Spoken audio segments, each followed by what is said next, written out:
خصك اخذ كلامك بخير. تعرف ليش هم ويا المدرس هالشكل، المدرس العراقي؟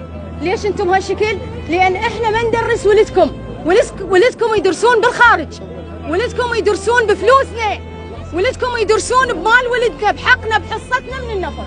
حقنا صاير للخارج، صاير منا ومنا للدول الجوار. اقول لكم شيء ثاني، لان كثرة الكلام تضيع النقطة الرئيسية، كثرة الكلام تضيع النقطة الرئيسية. واخواني تحدثوا بالمسائل القانونية.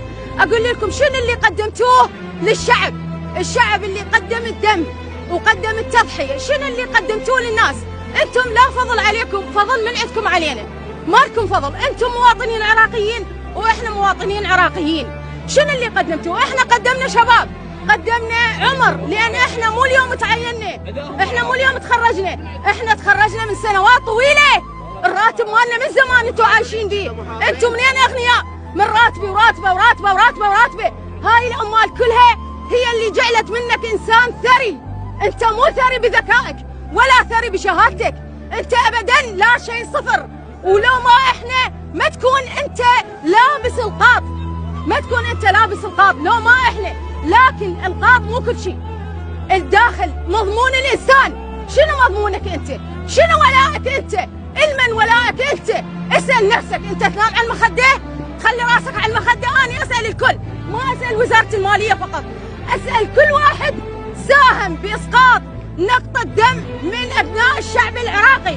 احنا لما طالبنا بحقنا، احنا مو متخبطين، ولدنا مو مخردلين، ولدنا مو مستهترين. لما طلعوا باضعف وسائل النقل اللي هي التيك توك، طلعوا بيها وفدوا نفسهم بيها، مو احتباطا ولا ونسه.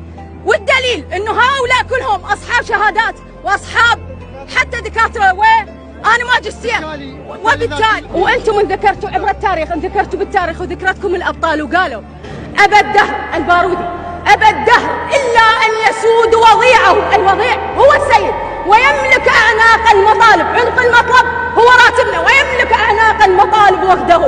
ابى الدهر إلا أن يسود وضيعه ويملك أعناق المطالب وحده. وفي نفس القصيدة شو يقول؟ من العار أن يرضى الفتى بمذلة، وفي السيف ما يرضى لأمر يعده.